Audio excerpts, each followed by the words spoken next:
All these words. Okay. I am calling this meeting to order at 6:01. Next, please rise for the pledge. Diane, would you lead us? I would love to.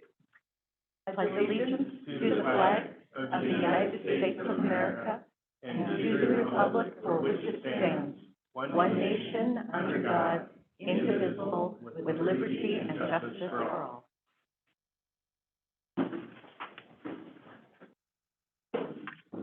Okay. Oops. Okay, thank you everyone for being here. Small group. We are running by the skin of our teeth today, but we have a quorum and a few business items, so it's good to see everybody. I'm going to make the assumption that everybody had a chance to read the minutes from the last meeting. Are there any changes, questions, concerns? If not, is somebody comfortable making a motion to approve the minutes? So I'll move that we approve the minutes. Thank you, Will. Is there a second? I'll second. Thank you, Jennifer. It's been moved and seconded. All in favor, please say aye. Aye. Any opposed? Minutes are approved unanimously. Is anybody online? Nope. Okay. First up, public comment. Anybody here to make public comment? Greg, Chow? Okay, I'm not even gonna go through my spiel then. Personnel action items. And tonight in front of the board is our routine personnel action items with hires, resignations, terminations of classified, extra duty, and certified personnel. Mike, I have a question. Yeah. This was because I was looking at the last meeting's personnel items, but huge list of substitutes. I got to wondering, are the substitutes kind of divided into high school substitutes, middle school substitutes, elementary, or if you're a substitute, you can go wherever you get tossed? Yeah, well, No, after go. word choice on that. So when you sign up to be a substitute, you are basically signing up to be in charge of your own destiny. So yes, I want to be a substitute, and we have an online system, and they can kind of pick and choose what they want. They can pick and choose days of the week. They can pick and choose grade levels. They can say no to foreign language and calculus, and yes to all the others. So it's pretty much wide open. And there are some that choose to only substitute in a particular building or in a particular subject.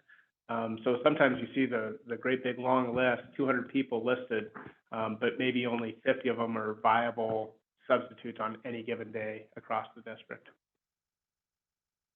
So I move we accept the personnel items. Thank you, Will. Is there a second? Any public comment? Moved and seconded. All in favor, please say aye. Aye. Any opposed? Motion passed unanimously. Next up, business contracts, hedges, roof replacement. Greg, are you presenting this one? So so we got two bids. That's one, and that's CNC Construction, and then the other one below that was Advanced Roofing, which is the one we were going to go with. They bid at $185,502, and we want to move forward with that. But I have a little bit of news with that. Is we originally had a offset for loss reimbursement of $95,000 and some change, and that has changed dramatically. So Advanced Roofing and our insurance company has come to an agreement that they're going to go ahead and go with the full $185,000 for loss replacement. But that does not include, and we will negotiate this later with them. I just got off the phone with them this afternoon. There is a mini split for the IT room up there that took a beating. That's not included. We'll go back and revisit that with the HVAC guys. And then also, if we need to replace the heat tape that whole building, that's a different thing. If it's 6, 7 years old, and it took a beating with hail. So as far as, my understanding is so far is that we're gonna be, advanced, we're gonna be on the hook for $5,000. We're gonna get a new roof and all new metal, skylights.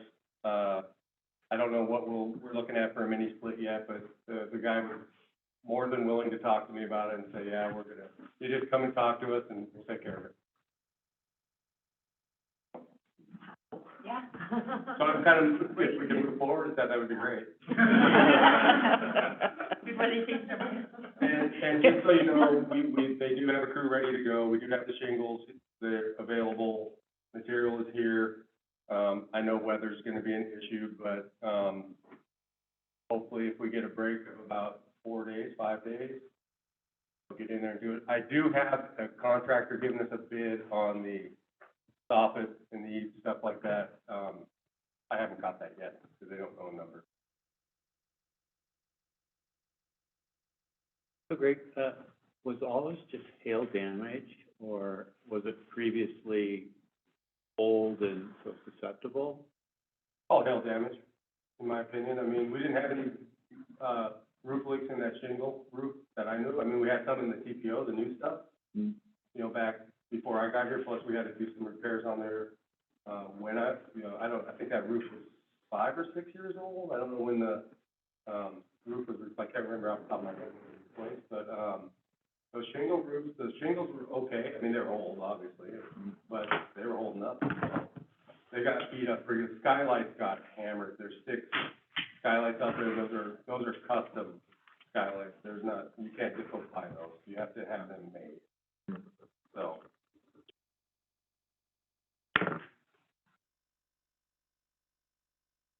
Any other questions? Nice job getting the insurance company to. I had a little bit of guidance on it. And I will say this, Kim Thomas, phenomenal.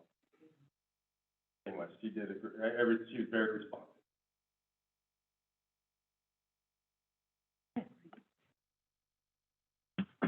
Sue, I'd move as an elementary trustee to approve, against roofing. Thank you, Lance. Is there an elementary trustee who would like to second that?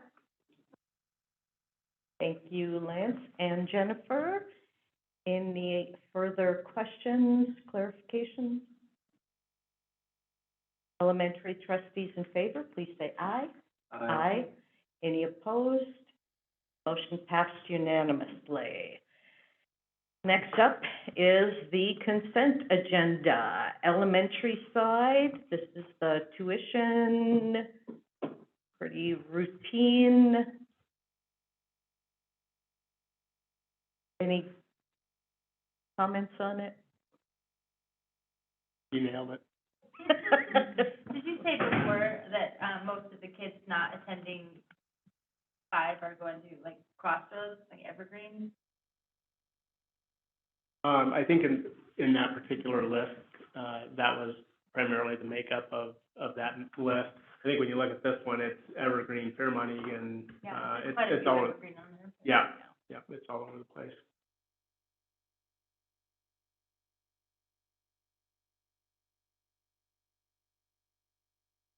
Make a motion that we approve the, consent agenda, elementary.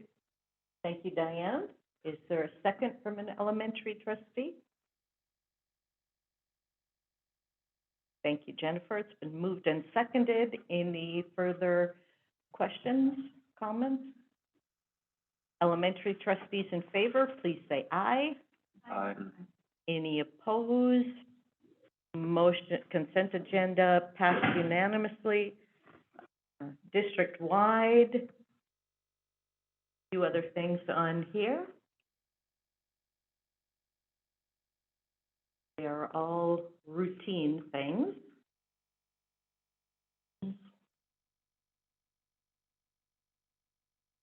Comments, motion. So I, move that we accept the consent agenda as presented. Thank you, Will. Is there a second? Thank you, Heather. It's been moved and seconded that we approve the consent agenda. All in favor, please say aye. Aye. Any opposed? Motion passed unanimously. Next up, the Safe Return to Schools and Continuity of Service Plan. No new updates. All right. Perusing here. Next up is our work study topic. We made it through the business portion in 11 minutes. Yeah. That's a record. Which is great because then that gives us a lot of time to delve into transformational learning as a work study topic. And I think the board probably recalls, we've had some conversations around this, did a presentation last year, talking about transformational learning and kind of the vision and the goals that we have as a district. And I think we saw that come to fruition in board priority number 3 in our strategic planning process. And within that, there were some actionable steps and things that stated something to the effect of each school will, develop plans and around transformational learning and project-based learning and work-based learning. And so we have been working in earnest on this, but part of what you have to come back to is that this is a process and not an event. It doesn't happen just, today we were doing this and tomorrow we're doing this. And so we've been working with our administrative teams and sharing out, kind of that vision and what that looks like. And we want to continue that conversation with the board tonight. And so we had a meeting at the district office, and I was there for about an hour of it. And I had a couple other meetings that got booked, and they were important meetings, so I had to pull out of this meeting. And I left Matt and Pete and Denise and Sarah and was it Eric? Eric alone in Matt's office. And I said, when I come back, I want you guys to have something for me, okay? And this is what they gave me. They said, we've got it, Micah. We've figured it out. And Matt, I just want you to skip to the last slide real quick, and we'll come back. I'm not going to spend a lot of time. But I took what they had, and this is what I did. And so if someone ever asks, what's the difference between the superintendent and the assistant superintendent? Now we know.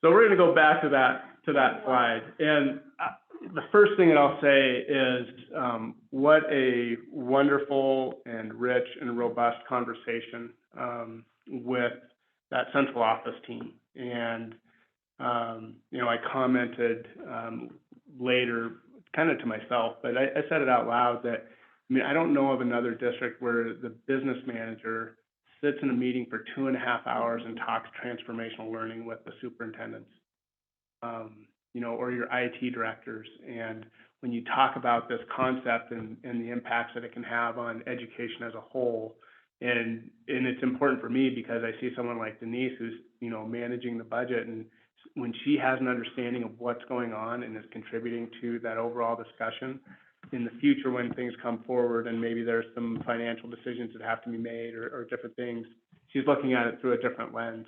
And I look at it through a different lens because there's more voices at the table than just my own. And so just hats off to the central office team, very thoughtful group, not artistic. There's a road in here, just to. I know, that road is there. And I think maybe, if you remember my last slide in the presentation, I described it as being the 6-lane highway. And you can go to the next slide, Matt. And so we started by talking about, let's define it, right? What is it? And it's, when you look at the state definition for transformational learning, it's a flexible system of learning. And it goes by a lot of different names and maybe a lot of different acronyms and different things, but it's a better, more efficient way to educate kids. And it doesn't mean that everything we're doing is wrong or bad or anything like that. All those things are positive. We have a lot of really good things going on in our district, and I wouldn't ever throw the baby out with the bathwater, so to speak. But this is just a way for, as our administrators start talking with with teachers and start communicating with the public, and even with, for the board, when you have to describe what is transformational learning, this is a way to start to describe that. And so as we... Sorry, it was off-centered a little bit, so like, there we go. Cutting off the bottom right. It was working earlier today. We ran through this.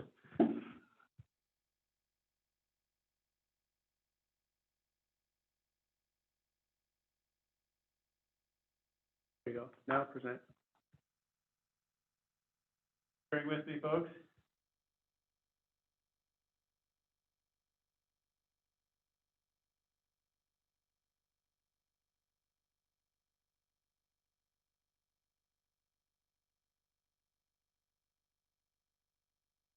We won't emphasize There we better go. and more Got it. efficiency. Nope. Okay. Anyway, it's okay if you leave it. The other way. So then, you know, as we started playing with the metaphor of this 6-lane highway, you know, we started talking about on-ramps and off-ramps and detours and different things, because it can have a lot of different meanings when you start talking about competency-based learning or work-based learning or experiential activities or whatever those things are. And so we started talking about these road signs, and they kind of had a Post-it note in that Jamboard activity that they created. And, you know, these are the road signs, and these are the ways that we can explain it. And even today, Pete was talking about, well, now we got to put the cars on the highway, right? And here's the things that are in the cars, or here's the things that are in the bus. But these are the things that we're looking at. And it's, if you go to the next slide, I think this is this is my favorite picture of the highway system that we're on, and lots of different things going on, and people moving fast and slow, but we're all headed in a direction. We're all going somewhere. And so as we start talking about this and kind of trying to simplify it a little bit, but also bring meaning to it, and what does it look like in a school, we started talking about it has a lot of different looks. And it may not be that busy interchange exchange on a freeway system. It could be a trip to Glacier Park. We're going to the sun. It could look something like this, where it's curvy and windy and downhill, or maybe you're headed up that hill. But and it could even look like we're headed out to the Florida Keys. You know, there's lots of different ways to kind of explain this metaphor, but as we kept going, we started talking about, you know, we have to have these guardrails. There's some things that have to be in place, and there's some expectations for our administrators and for our teachers and our community as we start looking at these different routes. And the guardrails started to come into play around the 4 essential questions. And this was the 4 essential questions were something that Rick DeFore, great educational leader, guru, kind of coined. And I'm gonna let Matt talk a little bit about this, because this has been where some of the work that he's been doing recently with the elementary staff. We spent a little bit of time with this in the curriculum committee. And answering that first essential question is, what is it that we expect kids to know and be able to do? It's really foundational to any classroom, any grade level. And then from there, how do we assess what they do know? And then once we have the information from the assessment, what do we do with that information? How do we accelerate students? Or how do we provide an intervention for them? Or how do we know that it's just right? We've talked a little bit about those questions 3 and 4, where we talk about personalized learning, instead of separating them into those camps of intervention or acceleration, just making it about personalized learning. But the main emphasis here is that the center of our school is always about learning and students learning. And so these different off-ramps and these different, you know, whether it's work-based learning or it's site-based learning or competency-based, or however we're choosing to get there with different students, it all comes back to defining what it is we expect kids to know and be able to do, and finding ways to personalize that experience for them so that they can. I would also note that this whole phase that we're in right now is what we predicted we would be in. If you remember that Knowledge Works document that we shared last winter, it was about sharing a vision. And it was about each individual district has to go through this process of refining the thoughts and finding what's important to the learning community here. And we've really boiled it down to, we keep refining it down to about student learning, and then how do we get there? That's our update. Yep, and so then, you know, as we kind of continue this, there's some road signs, and these are the things that we're talking about that help guide us. And, on the far left, it doesn't show up very well, but that's staff learning and professional development. We really have to give our staff time to explore, talk, learn, and kind of figure out this concept of transformational learning. And so that's part of our challenge is how do we do that in an effective way and have, you know, people all in the same boat rowing in the same direction. And we have some people who are, you know, those early adopters, you talk about this and they're like, oh, I've got an idea, let's go. I'm ready to go tomorrow. And then you have other ones who are going, whoa, time out, whoa.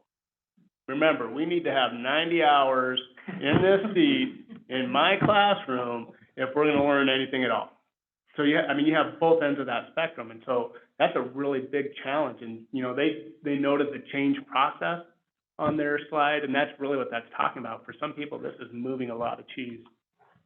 We talk about essential standards, and essential standards are those, and I think you guys hit it well in the curriculum committee, so I don't want to rehash that, but, you know, 39 standards for third grade ELA, right? And it included where to put the comma between the city and the state. You know, that's the most essential thing we're teaching? I don't think so. And so what do you boil it down to? Those essential standards.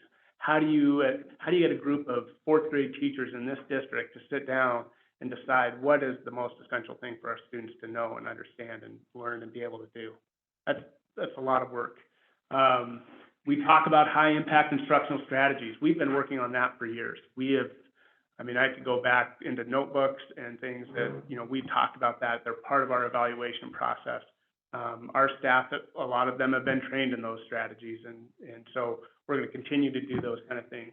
Whole child competencies, that's that SEL, social emotional learning, that the state has now said, hey, we want this embedded in what you do each and every day, and we don't disagree. Equity is a big piece of this, right? And that visual for the difference between equality and equity. Equality is everybody got the same box to stand and try and see over the fence. The shortest person still couldn't see. The tallest person, they didn't need it. And so that equity piece is everybody gets a different size box, because that's what personalizing the learning is. And instead of talking about, you know, like Matt said, the interventions and the acceleration, what do we make that look like for our students? Inclusive learning environments, you know, and that doesn't include just what happens inside the four walls of a classroom, but what does that look like to have an inclusive learning environment that's a playground, right? Some of those things. And so we're working on those things. And then there's just that, you know, how do you get from all these ideas and thoughts and put it on paper or put it into practice? And that's that implementation process. So those are the road signs that we're using to guide us.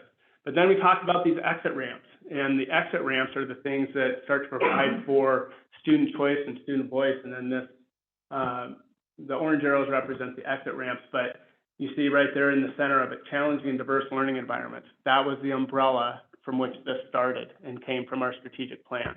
And so we start talking about work-based learning, and we've got a work-based learning coordinator, and we talk about experiential activities, and we have a K-8 community involvement coordinator position. We've got some things that are going on in our district now that are just continuing to, one, impress, but also starting to broaden those horizons and broaden the thinking that we have around what is truly competency-based learning.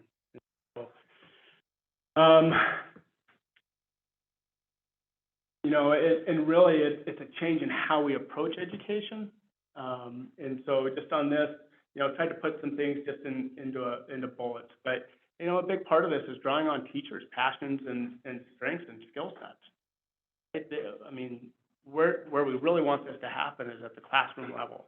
It shouldn't be coming from me like, hey, Sue, here's how you need to teach this, right? And we have so many people who are invested in this and want to see that continue to go. And, you know, students having choice and voice, right? So sometimes we say, oh, well, I gave them choices. You could either do a book report or you could do a diorama. Well, okay.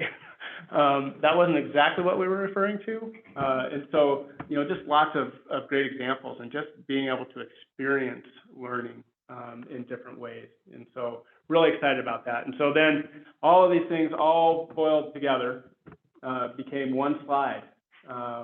You've got the 4 essential questions, which are the guardrail. I couldn't quite, I'm not an expert in Canva, by the way. And then, our road signs, our guideposts, and those off-ramps of what we want to experience. And I'm going to let Matt and Pete talk a little bit more just about some kind of diving into these a little bit deeper in some of the work that we've been doing as an administrative group. So, I mean, if you look at that last slide, I mean, there is a tremendous amount of information on there, and that's what we've been trying to do, is go through and take a look at, the major categories, and Matt, has done a really good job of outlining those major categories, but then also, hey, what does this look like? So, and again, this is a working document, so we can go to our phased approach. Originally we had this, hey, this is a process, not an event. Here's, hey, year 1, we want to be doing this. Year 2, we want to do this. Year 3, this is where we should be. Year 4, and then, the more we discuss it, the more we realize is exactly what Mike had talked about is, hey, we have people on different ends of the spectrum. We have buildings, that are working in different areas, and we have departments within buildings that are, at different phases within this. And so if we're not modeling this, it's going to look like the same thing in the classroom. Well, we need to teach, no, sorry, we're on year 1 and we're on bullet number 3 and this is where we're at. But we're not doing a very good a very good job of modeling what we want our staff to be able to do. We recognize that. We're going to have people at different places within buildings and basically across the district. But, on the phased approach, it starts with, just kind of the exploring and creating a shared vision. And that's what we really want to do. So we have a lot of that same language, and we talk about, a lot of those same things. And, within there, hey, I can explain the rationale, behind the need for competency-based education. I can define transformational learning. And that was a part of the whole slide deck that Mike had just went through, was trying to define transformational learning and work with that with our K-12 admin team so that we're all grounded, within the same terminology and the same principles and everything that we're doing and moving forward. And, these are the things, hey, we expect, in phase 1. And if you look at them, there's a lot of work there. Because if you looked at that last, slide, then there was a lot in there. And then if you look at the major categories, I'm just going to list some of the major categories. We have essential standards, we have high impact instructional strategies, whole child competencies, inclusive learning, work-based learning, project-based learning, challenge and diverse learning environments, varied and immersive learning experiences, competency-based learning. That's a lot to swallow. It really is. And so, that's what we have to work on is how can we kind of narrow this down? And that's what I was doing some work with the 9 through 12 today. And again, we're going back to modeling it. So we've got all these categories, and then we expect, everybody to come up with essential standards. Why aren't we doing that, with the categories? Why aren't we doing that with the work that we're doing? So, some of the things we came up with was, okay, hey, transformational learning, that's a vision, for student learning. And we're breaking that down into one of the key components is that competency-based education and those 4 essential questions, because that's what's going to guide us. And so that's the foundation. That's basically, your highway of what you're doing. And under that is your essential standards and then your high impact instructional strategy. So that's kind of the foundation. And then as Mike had talked about, that flexible learning, that's our vehicle. That's how we're going to get there. That's work-based, project-based, varied and immersive learning, and then, challenging diverse learning. And then within that, we talk about whole child skills. I talk about soft skills. So soft skills are embedded in, basically in all of that. And I think as we kind of boil it down and look at it into categories, then it really organizes the work and where we need to go with that. But, you can see there in phase 1, that's exploring. And then in phase 2, I'll just kind of highlight some things in phase 2. I've started to work on prioritizing standards, and, that's what we did with the curriculum committee and showed some of that work. And like Mike had talked about, ELA grade 3, there's 92 standards in there. And, basically what the research and best practice said, you should have about a third of those. That's a lot of work, and that's difficult for the teachers to be able to do, but that's the work that we need to do in order to be able to move forward, and that's coming in phase two. Defining student competencies, and then aligning pacing guides and prioritizing those standards and competencies.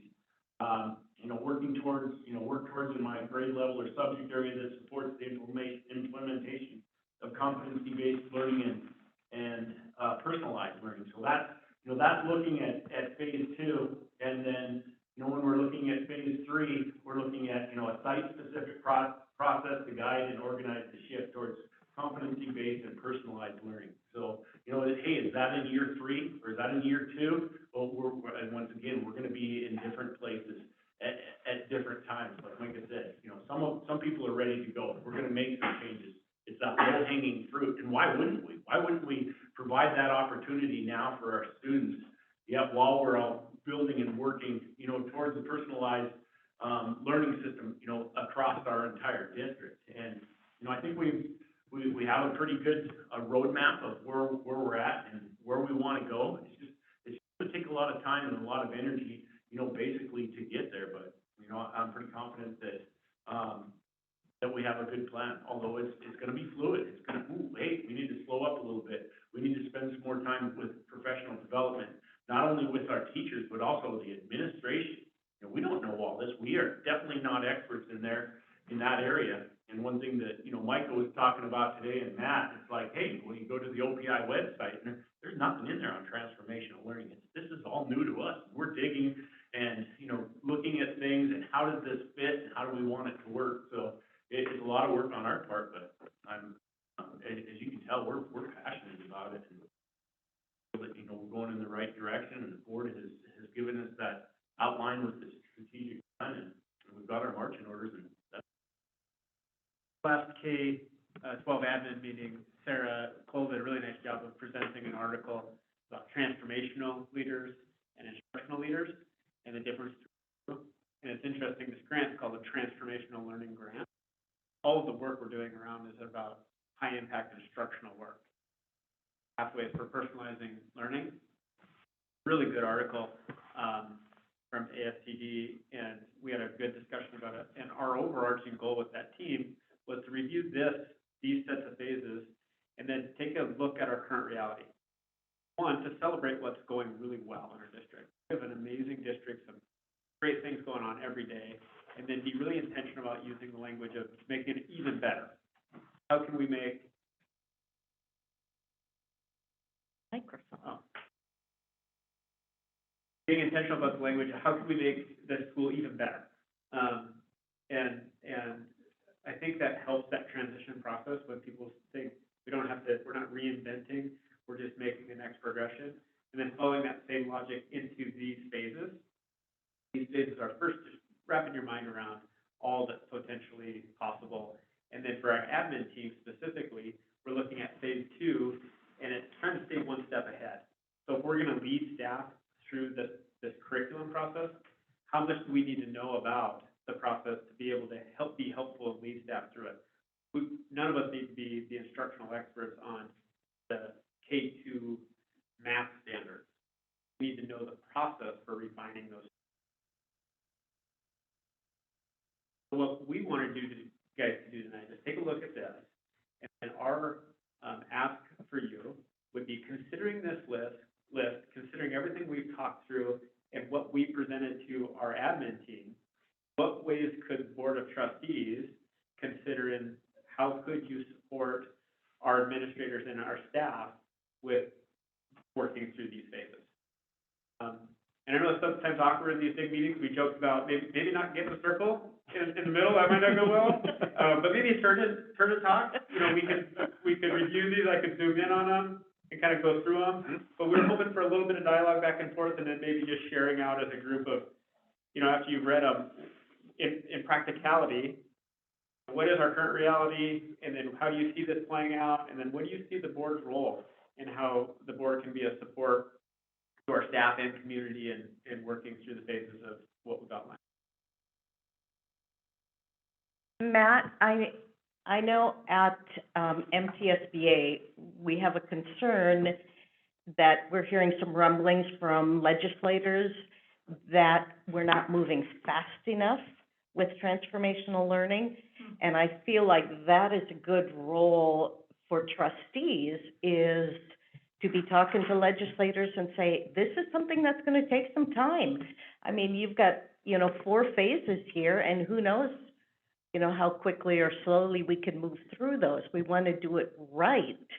But I know that's something, that I'm concerned about, and I know MTSBA is concerned about, because we certainly don't want to lose these opportunities for transformational learning, because they perceive like we're not doing it or not getting results from it.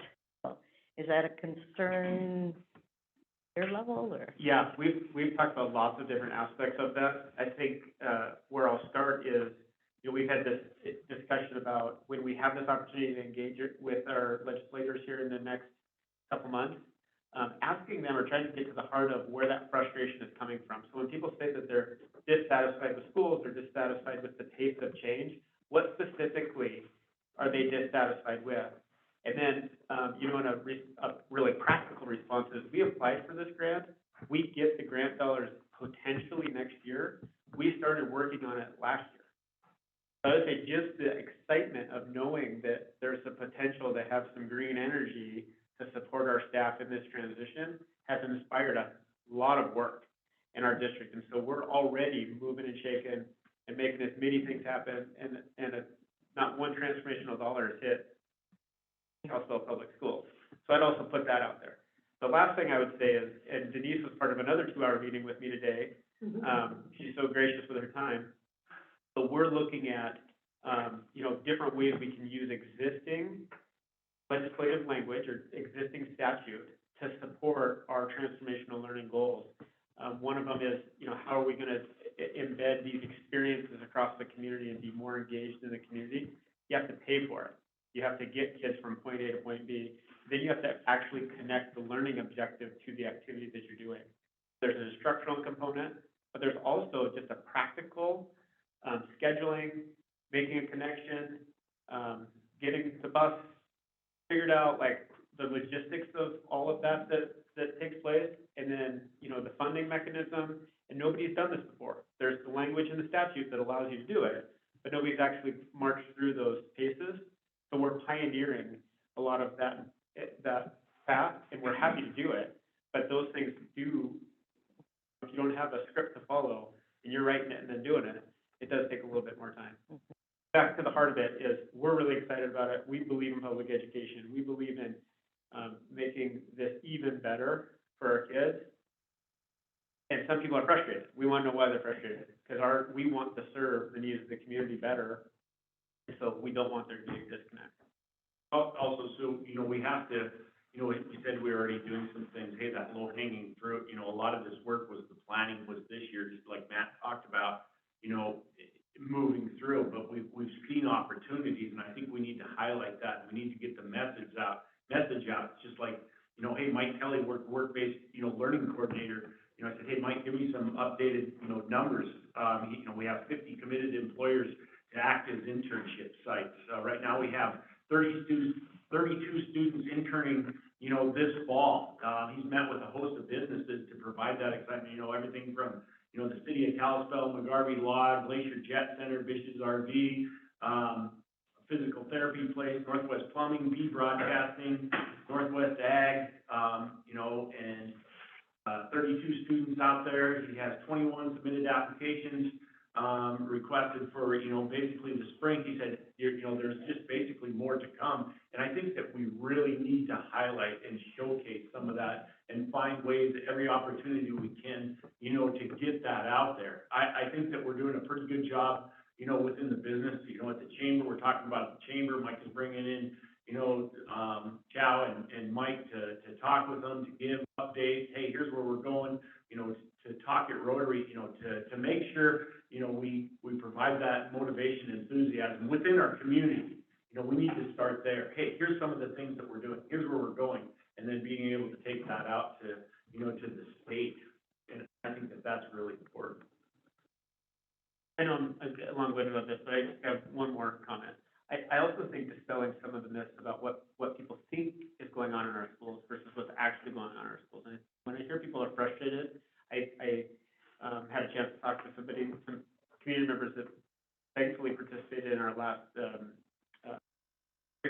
Zoom meeting, and the conversation was just about the slow drip of information they get from national media. And those are my words, but they were receiving this, constant information from the national media, but they were out of touch with what we're doing at the local level. And they didn't say so, but I think they left the meeting a little bit more reassured about what we were doing and how we were doing business here, once they got involved in that meeting and were able to be a participant.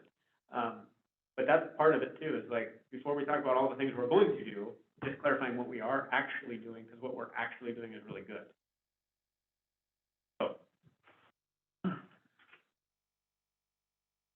So, I know one of our goals as trustees this year is getting out in the community more, and I'm really glad to hear some of the stories of you all going out and talking to your various groups.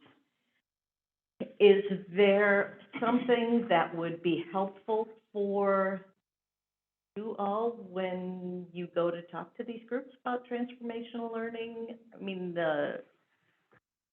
we talk about highlighting the opportunities that are available. Would talking points be helpful? Thoughts? Yes. Yes, talking points, yeah.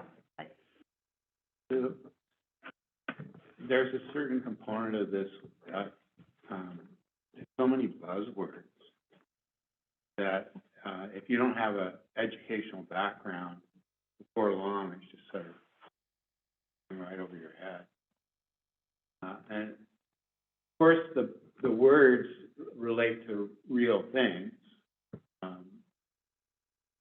So I guess that would be like one place where it would be helpful.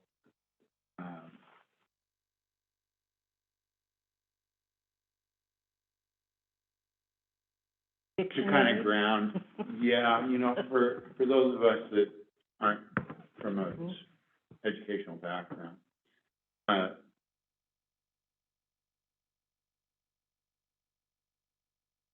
That's something I'm struggling with. I don't think you're the only one, Will. I mean, I think most of our community, they're not educators, and Yeah, if I went out to some folks at the grocery store and, rattled off what we were just listening to, they'd be wondering when am I leaving with my cat. Waiting for the punch. yeah. Heather? And maybe, well, it might be easier to, I think, if we almost play it out. What does this actually look like as a kindergartner? What does it look like as a third grader? What does it look like as a middle schooler, as a high schooler? Because when I explain it to people, I'm trying to, and I could be making some of this up in my own head, but trying to break down what I envision this looking like, trying to explain it and wrap the community's head around what this potentially could look like. Because I agree with Will with these slideshows. I mean, I think they're hilarious with from A to Z of where we got to. But to really wrap your head around what does this look like, I think we need a little bit more of that so we can explain it a little bit better.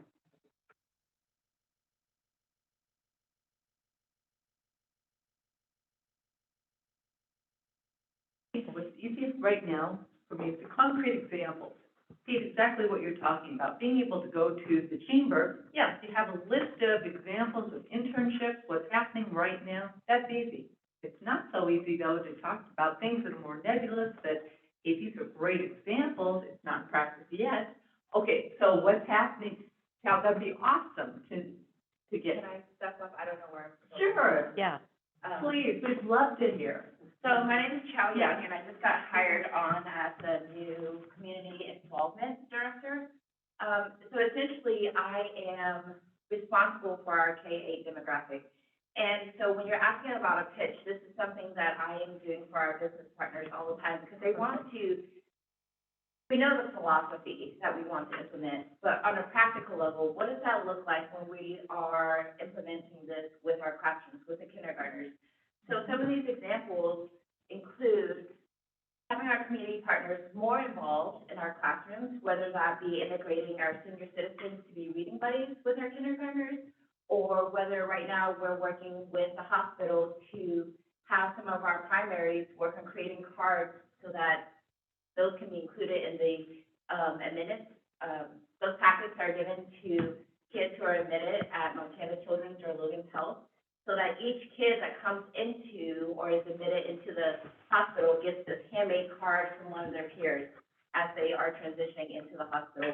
Or we're writing Christmas cards or birthday cards to those residents that are staying at Brendan's house. And so when we look at experiential learning, it's not just, okay, we're gonna have all this information that we're gonna throw at the kids and expect them to process it and digest it, but we want our community members to be involved in very hands-on ways. So when we look at our businesses, we want them to, we have options for them to either sponsor on-site learning experiences, like Nomad right now is working with some of our schools to get them in on-site because there's no longer the Maker Faire experience for our schools. So since that's not available for all our schools to attend, we're gonna bring our kids to their location. With that being said, when they're completing their vehicles, they will in turn bring those vehicles to our schools on site to test out the lights and to make sure everything is working for those vehicles. But at the same time, our kids are getting to see the product and the completion of that process. You know, from the on-site learning to see the completion of the product and leaving the assembly line. And so we want to incorporate more of those types of experiences in addition to getting kids out into the woods. We want them to go snowshoeing out at Heron Park and having our biologists from SWP be able to influence the education that is taught within our classrooms. And so when we look at the integration of experiential learning, it's not just one way to do it, but we're feeling this out and trying to develop new ways to learn, to where learning is very hands-on and in partnership with our community and not just exclusive to to what's being taught by our teachers. So we want our community partners to supplement that education with their knowledge and with their skill sets.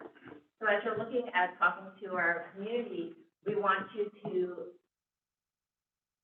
create more buzz by just saying, hey, we want you to be involved in whatever way you're capable of being involved in, whether it be reading with kids or whether it be, you know, monetarily, just funding a specific project, whether that be sponsoring a kid to go on a Montana history trip, or whether that looks like providing more resources for kids to do scrapbooks so that they can, you know, have a memory keeper for their hook on fishing experience. So I don't know if that provides a better idea for you, but we want you to let your neighbors know that we can, support that they provide can look in many different forms. It doesn't have to be one particular way in how they are partaking in our classroom. Does that help you, Will? Yeah. Thank you, Giles.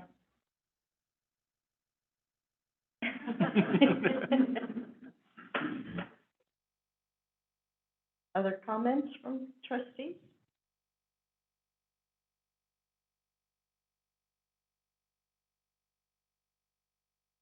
So what I'm hearing, oh, go ahead, Jack.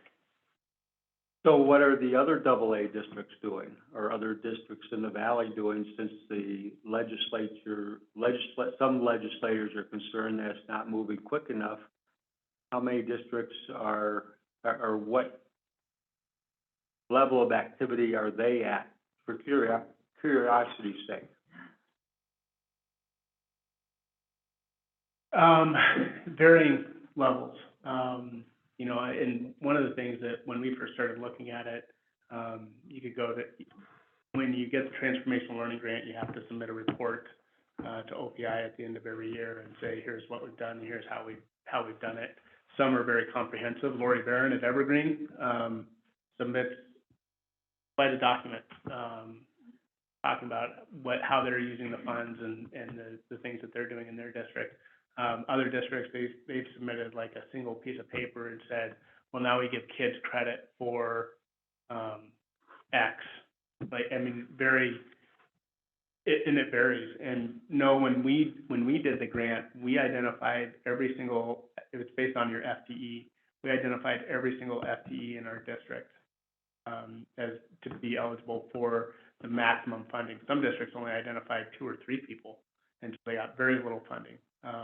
So it just varies, across the board. I think when you talk about it with, other AA districts, I don't know that there's anybody who is, taking on as much as we are. They're getting little bits and pieces. We're going for the whole product. And everybody's coming up with their own plan because there is no state standard for it. Yeah, to a certain extent, the idea of transformational learning, this flexible system of learning, that's pretty broad and generic. And so what that means to different districts and maybe even to different school boards from a sense of local control, could have varying degrees of it. I think it's largely influenced by the administration, and what they want to do and what they're willing to take on.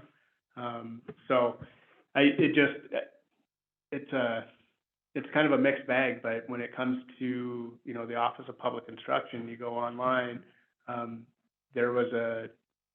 this past year, there was a seminar type thing where they were gonna send someone to Kalispell, and so Matt and I went, and, a single person showed up and kind of talked about it a little bit and gave us a couple of activities to do, but that was the extent of it. I walked away from it going, okay, Matt, let's go back, and we're gonna figure this out on our own. Well-intended, but really, I mean, when you look at other states, they have whole departments, and, dozens of people who are dedicated to, supporting school districts with transformational learning. At the state level or cooperative level or? State level, At a state level? yeah, whole education department. Because it's not a negative, because that's just, No. transformational learning is a big open door, and nobody has a standard or a metric to measure anything by. Yep. Yeah, and ultimately, you're still gonna be measured by your state assessments and national assessments. The NAEP scores came out and weren't very positive. SBAC scores are out and better than most. But yeah, you're still gonna be measured by those things. Mm-hmm. Thank you. And Jack, I will add that it's not our local legislators so much that are questioning it. It's various legislators around the state, but who are on the education committees, the appropriations committee. So are they concerned that we're behind other states, or or what would be their metric to say we're behind? I don't think they have any metrics right now, but they're just questioning whether, we were given these opportunities in, House Bill 246 in the last session to do all these, innovative programs. And I guess they haven't seen it, which is why I like the idea of, highlighting, the opportunities that we are doing. And it's something we have talked about a lot. But yeah, it's not so much from here. But, as you know, our election is kind of up in the air right now, yeah. So, yeah, hard to say. Jennifer, you had your hand? Yeah, I was just gonna say, just bring it back to, what we can do as board members. The first thing that I thought of was, to really work with our liaison schools. Like, we already have a school that we're working with, we are liaison for, and I think to offer whatever assistance we can to that principal. I was in that curriculum meeting where we went through the standards and tried to pick out the important ones, and it's hard, it's gonna be a lot of work. But just being, able to offer to sit in on those meetings with teachers, to set, another set of eyes and another person to, bounce ideas off of, I think that was a good way for the board to support, our schools and teachers, because I think the thing that we need to remember with this is that it's reteaching the teachers how to teach, right? They're gonna do it differently. And are a lot of teachers that are like, yep, all right, I'm good, but then there's gonna be some teachers that are like, I don't like this. You know, it's gonna take some time. But I think that if we can assist in all of that, then I just think it helps us as community members, and as board members be in the thick of it with them.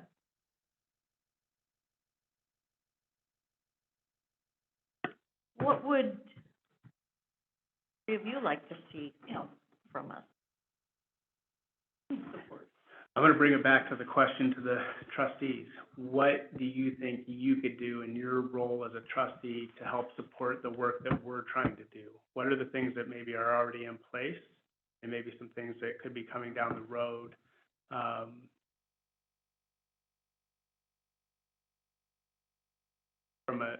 Right, so policy and budget, right, the decisions that you get to make. We're not asking you to get into the trenches with us and necessarily lead transformational learning, work-based learning things, but there are things that some things you've already done through policy, right? You look at policy 2050, around student instruction, you look at the policies we've adopted around aggregate hours and saying, no, wait a minute, everybody doesn't have to be in that seat for all 180 days, to get all their minutes, to demonstrate proficiency. So you've done some things like that, but there's some other things that you've done, along the way. And I don't want to put words in your mouth, but I think you could think of some of the things that you could do to support this work. Yeah. I would say to varying degrees, we've already supported it because through the pandemic, we've practiced, or we've developed the two methods, the seat time and the competency time. And that's what we're looking at going forward. And you can develop some of it in seat time and some of it this way. And so to me, the board has already experienced what you're requesting and didn't have any problem supporting that. But to me, the answer's already there.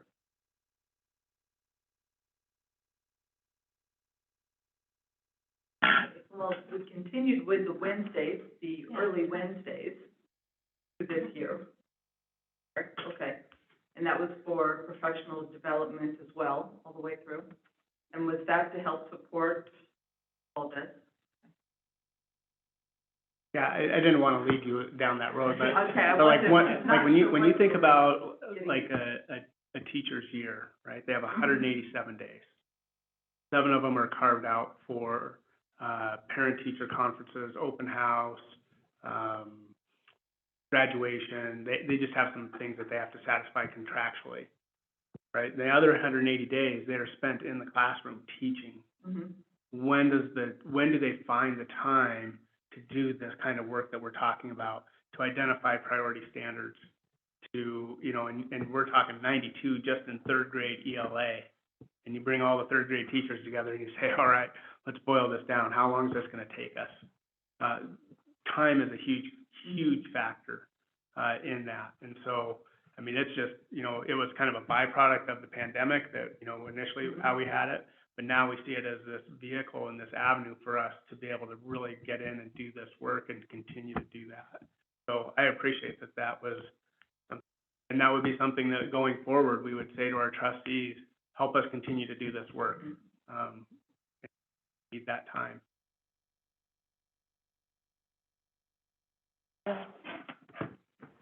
Mike, I just got to wondering, Lynn's not here, but what's the involvement from the union side on this?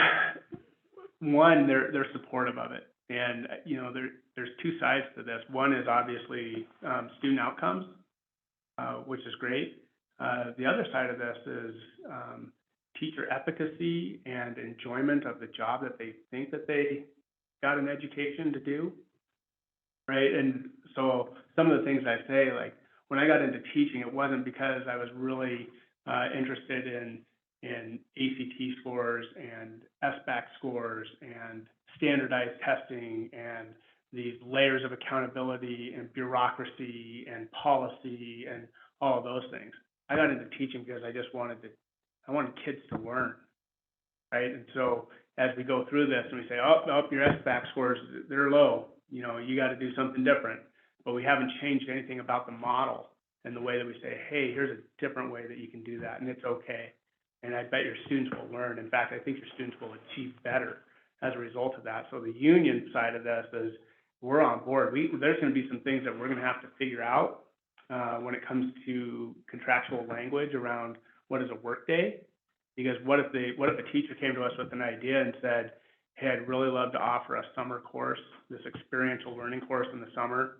And we say, okay, well, you have a 180-day contract or 187-day contract, but if you use some of that time there, can we shorten your day during the regular school day? I think it could be done.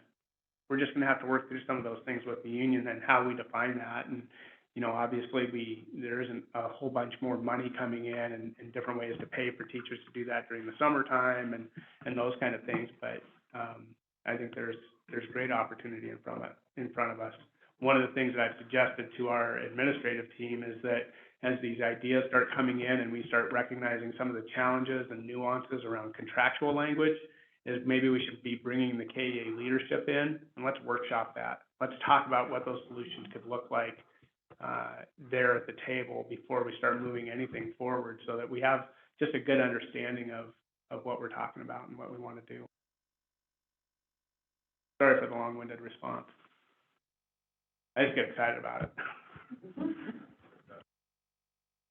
Jeff? So what type of additional planning and development that you see might be needed by teachers to get to that new level? Want to respond to that, one of you? So, They're in the trenches with them. yeah, great question. I think, you know, when we work with our admin team, it starts up here at the top and, you know, looking at the different statements of things that we would say we could do. And so that first one, Mike is talking about policy and the difference between competency-based and feedback. And that's something we want all of our teachers to wrap their head around. And then just that one bullet, right? That very first box, check that box. That if you're going to believe in competency-based education and support competency-based education, we have to define what it is we're teaching. And then what skill does a kid need to demonstrate so we can say, yeah, you got it. And then how do we work a group of teachers through that process? And that goes into number 2. Phase 2 is not only can somebody define what the most important things to teach are at that grade level or that content area, then they could also lead a group of staff through a process where that staff could make those decisions. So we're working on our professional development plans, trying to lead that group of leaders and set up learning opportunities for them so that they can stay a step ahead of their staff. But the lines are pretty gray, right? We have some schools and some teams that are in phase 2, and they're ready to be doing that work, and other teams that are still working on their why. Why do we believe in this work, and how do we communicate what we're trying to do?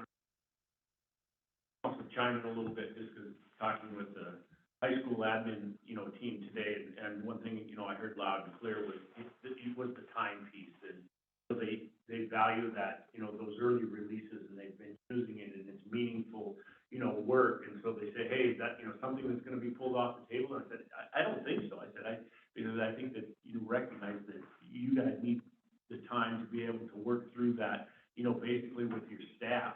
You know, one thing within the transformational learning grant, although we haven't got a dime of it yet, but I mean, you know, there's a lot of professional development that's in there. And then it's also looking, you know, how are we going to get this done? You know, a lot of times in the, you know, hey, there's summer curriculum work is, you know, they're outside of the class time, you know, so that we're able to pay our teachers for being able to do this, to go basically above and beyond. And then, you know, we've also talked about, hey, you have 180 days to do this. If you want to do something in the summer, what does your FTE look like? And so, you know, hey, there's only so much of the pie, but right now, if we're able to use funding out of the transformational learning grant, you know, maybe that could look like for right now, you know, at a 1.2 FTE, to give you time to develop that during the summer or extend that time, you know, knowing when the grant funding runs out that, hey, that's going to be, you know, that we have an exit plan for that. That's going to be, you know, a 1.0 FTE, you're gonna do some time in the summer, but we're gonna do some shifting in there, because we talked about the same thing, if you're around for the SOARS grant, we hired all this additional staff, and once it went away, everything went away, because, that's where we can't get. So, I think there's some creative ways to do it, and to look at it, and to be able to honor our teachers for the work that they do, and to be able to compensate them for it, but it's also, a lot of the work's gonna be on them too, and, through early releases and through the curriculum work. So then the two time periods would be the early release and summer. There wouldn't be additional time during the school year other than those things for planning and development then? There could be, there's time, that's always built in, within the curriculum budget, the curriculum summit, that we provide, teachers curriculum time, pay them for curriculum time outside of their contracted time. So, it could be weekends, evenings, when they get the job done. But there's only so much time, we don't want to overburden our staff. They're pressed as it is, and that's one thing we really want to be conscientious about is, that burnout for them. And we want to be motivated and excited about doing this. It's like, hey, I'd be happy to take this on knowing where it's going. Well, because it leads to the question, if it's done during the school year, will any of the transformational grant money be available to cover subs when the teachers might be out doing some of the development? Not yet. You want it? Yeah, so, the best example I'm seeing so far is Edgerton, Jen Stein, Edgerton, they just have a fantastic culture, not that our other schools don't, but she's special with that culture, and so she's really leaning in right now to the why of transformational learning. And from there, she's leveraging every opportunity she has with the staff, with their current schedule and their current meetings, tackle these concepts inside of transformational learning. Our staff have, in the elementary, they'll have one extra prep period a week where they do their PLC meetings. So that's a grade level team getting together and having discussions. Those meetings are already scheduled. He's focusing on what are we talking about in those meetings and how can we align our building level goals to change the time that we currently have. Then our early release days, our wheel training days, how do we make more of what we're doing instead of spread out doing lots of different things, center to our main objectives. And then building at a building level to have a strategic plan.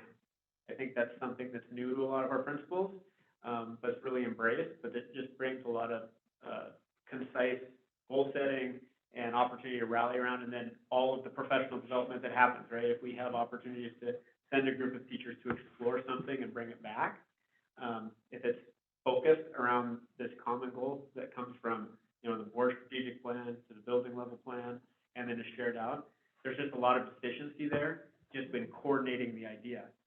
And Jack, I thought you asked a really good question a bit ago about what other districts are doing, and I kind of leaned over and sidebarred with Micah for a second, and I don't know if we know of a district that's doing something outside of those bottom 5 broad categories. But most districts are doing 1 or 2 of those what we're calling exits. Right? Those are exits because they're a deep dive opportunity to engage a student in something that's a popular, education speak concept. So project-based learning is a very common education concept where you teach objectives, learning objectives that might be different curriculum, like math and science, but it's through one big project. That's pretty common in a lot of elementary schools. A lot of schools just do that, and they call that transformation. Build a house. Yep, build a house. And they call that transformational learning, right? But they don't do any of the other categories. Building school, and I think this is great, but they have an amazing CPE program. It's off-site.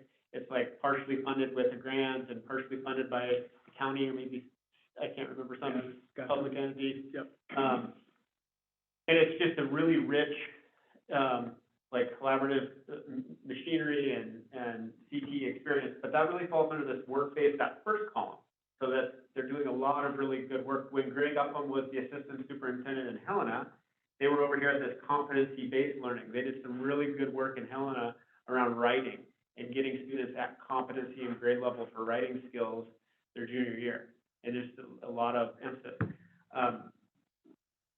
When Montana defines transformational learning, they always say things like, it could be, right? And then they list these things, these big pots, and when we hear it, we're going, well, let's just do that, right?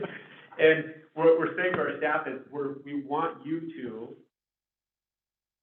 where you fit, right?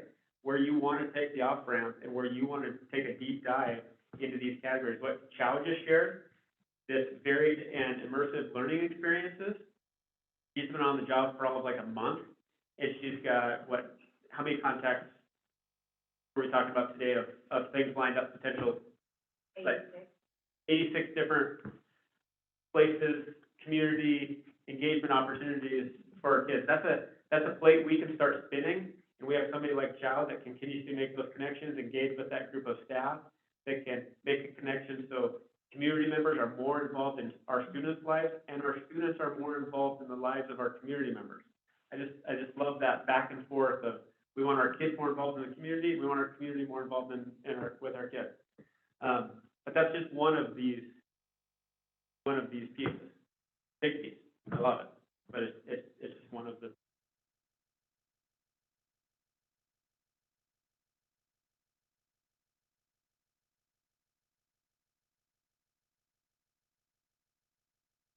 Well, So I can sense the excitement around all of this and the potential. I'm just thinking of a child as school day starts and they're excited to be in school and they got something they're looking forward to. And when they're done that day, they got some new knowledge and the teacher's having a great time. That's an awesome goal. And I think that as a school district, we are already kind of along that path because what you see when you go visit the WIC Center, it's just sort of an extension of what we've already done there in some different directions. So I know we can do it. I'm 100%.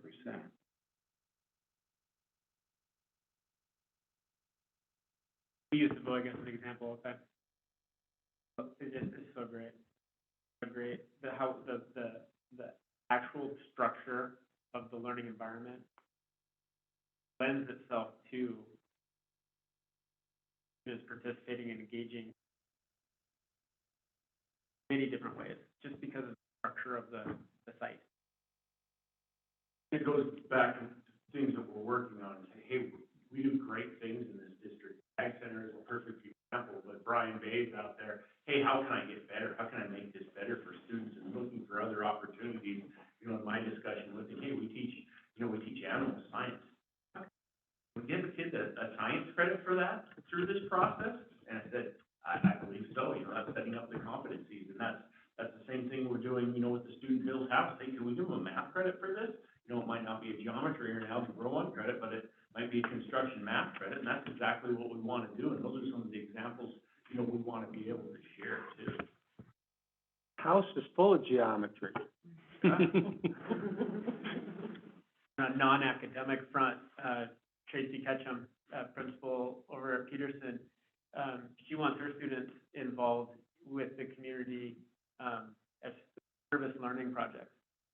There's not in maybe some of these service projects, there's not a direct correlation to a standard or a curriculum, but if you look at those whole child competencies, to be a part of the community and to know what it's like to give and participate and to be with and support a group of people that you normally wouldn't have a connection to and to serve other people, like, what a great experience for different grade levels to pick up on and just make that the normal rhythm of the school. It's nothing huge, totally new out of the box. It's a simple thing, but I guarantee that'll transform the culture of that school and give those kids experiences that they'll remember for the rest of their lives. Not credit, right, but it'll be good.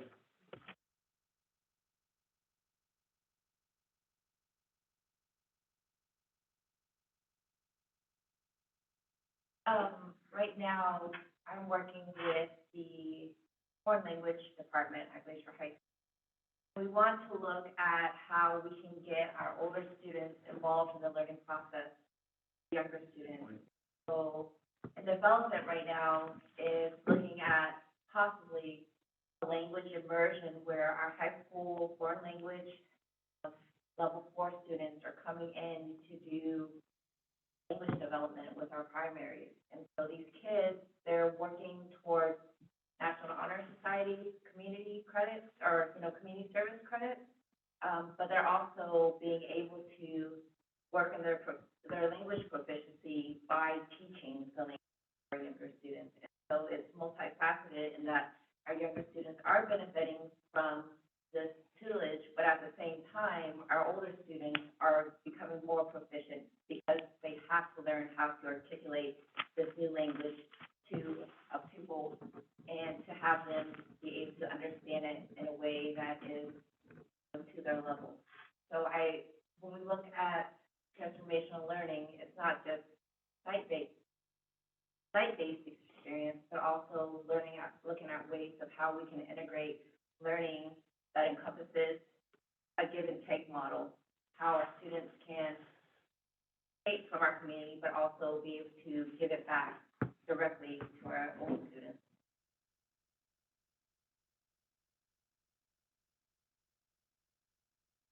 I could just point it out that that's a high impact, learning strategy in Kathy's definition. Yep. To get it. Reciprocal teaching, Yeah. yep, has a really good effect on, student learning.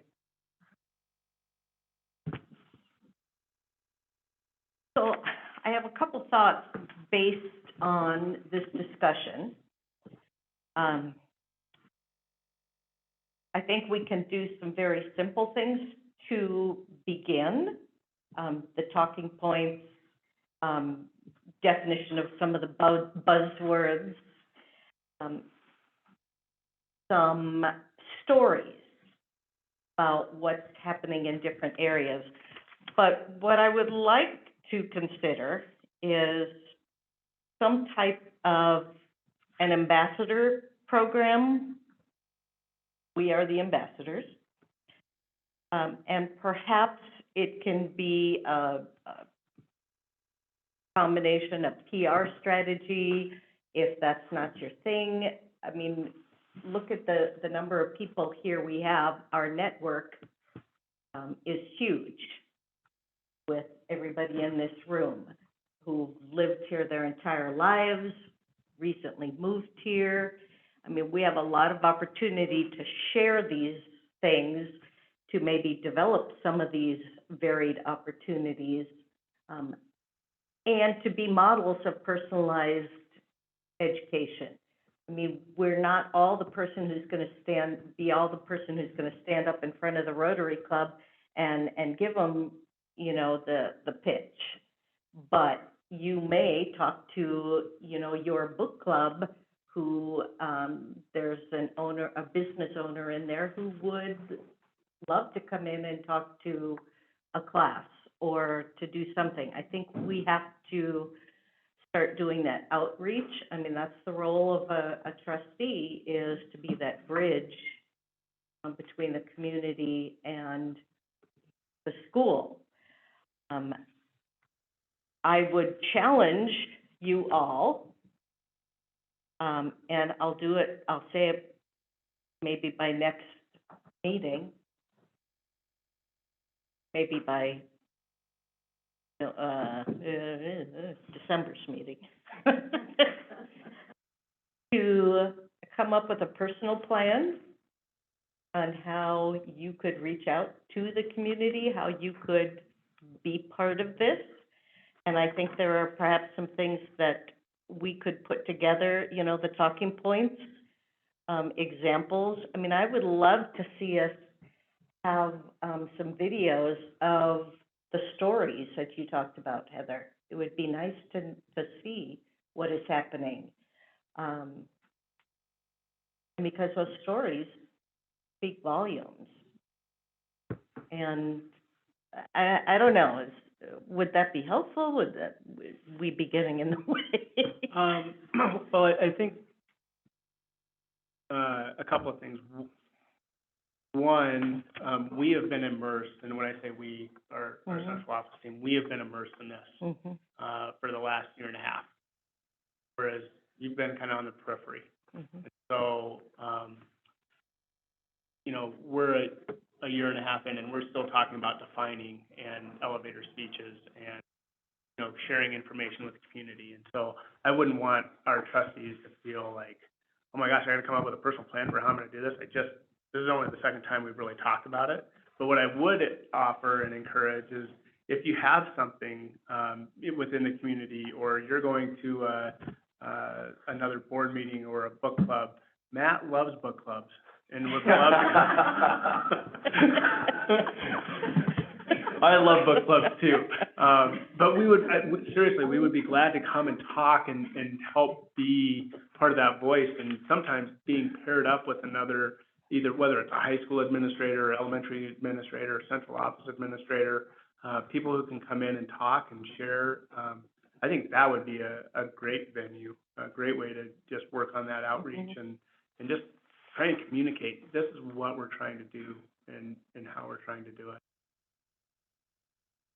Yeah, I do think we need to get the word out. So, And we are doing that.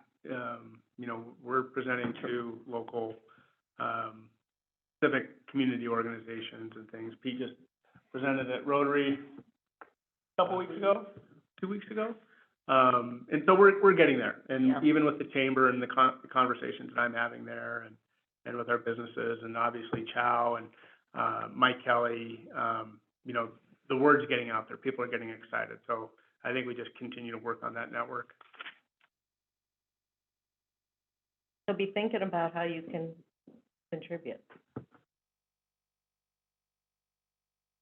Okay? Yeah, thank you.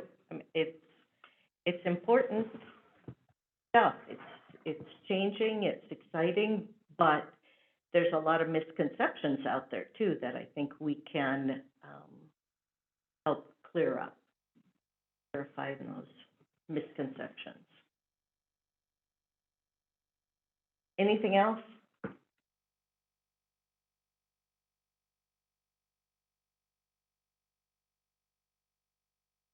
Okay.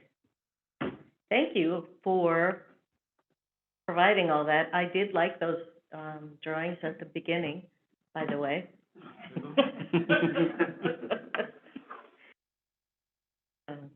Kind of looks like my notes at the end of these meetings too.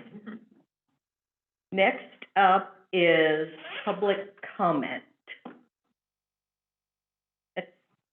Welcome back. So I have to ask you an important question. Which is your first name, which is your last name? First name is Reynolds. Should I? I have to write it down this time because I looked at it last time and I said, it could go either way. Got it. You probably think you know why I came up here, but, I just want to start by saying, no offense to my Sikh brothers and sisters, but holy cow. I'm feeling like, I mean, my alarm bells are going off. This may not be, I don't impugn the motives of the superintendent, but I feel like I've been in a time machine and I'm back to San Francisco Unified School District circa 2012. I really appreciate the questions that the commissioners are asking. And if you don't know all these jargon that's going on, maybe I can go into a Yahoo group, SFUSD Concerned Parents group, where they actually have a thesaurus of the actual meanings behind many of the words that are probably well-intentioned used by the parents who are involved in the local schools, but I'd ask where the money from some of the wealthiest, some of the wives of the wealthiest people in Silicon Valley have spent tens of millions of dollars to, with various nonprofit organization groups that are specifically, this is their objective. The National Educators Association, or whatever it's called, the objective is to reduce standards. I I'm not remembering everything, I should have, but, I hope so first of all, deeper learning and transformational learning and all these great buzzwords, it actually is just an excuse to remove all differentiated education, lowest standards. I will go into and find, some of those threads from, SFUSD about 10 years ago, because if you guys proceed in the same way that has been done, then, and I would also ask, who are the legislators that are encouraging this? If they fall on one side of the aisle, then I think that would be especially alarming. A lot of parents, so when this started coming up in San Francisco, everyone's like, oh yeah, this is great, it sounds awesome. And then an administrator would say, there are some people, but what's really important is that we spend more on PR to convince everyone that it actually is really cool. But I'm probably gonna be out of time, and I don't have a really strong point, but I would like to follow up and just ask the board to tread lightly. Because if this goes the same direction, I mean, this is a national movement to undermine education. And I think the way you guys have been doing it, we're really happy with Kalispell Public Schools, and I don't want to see a change. Thank you.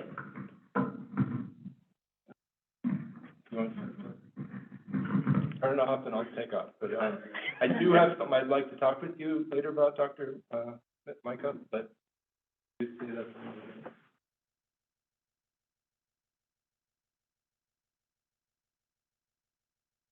Upcoming meetings and events, please take note that the technology committee has been canceled. And I also wanted to remind everybody that we have set up our boardsmanship class for November 28th, from, what did we say, 4 to 6? Yep. Yeah, okay. And that is the one that Deborah Silk from MTSBA will come up to give, and we'll do it right here, yeah. And, it'll be, yeah, I encourage everybody to go. Every time I listen to it, I learn something, and, Jack can tell some stories. The other date I wanted you to put on your calendar, and the details are still somewhat coming together, but November 30th, and I'm sorry that week is gonna be very busy for you, but November 30th is the tentative meet and greet with our legislators, and we are doing it in conjunction with some of our other partner districts in the valley, not just our partners, but others in the district, correct? Yep. And we will be meeting at Flathead Electric, Co-op, yep. the co-op, their big meeting room, I'm assuming. Okay. So, yeah, more details to come, but I wanted you to get those 2 dates on your calendar, because those, I think, will be some pretty exciting times. Do we have an idea of time for that? I was speaking with Fairmont Egan at their board the other day, but I'm just going off of. 5 to 7. 5 to 7. And we'll have a specific, invitation going out. We're setting up all the final details tomorrow at Northwest Mass.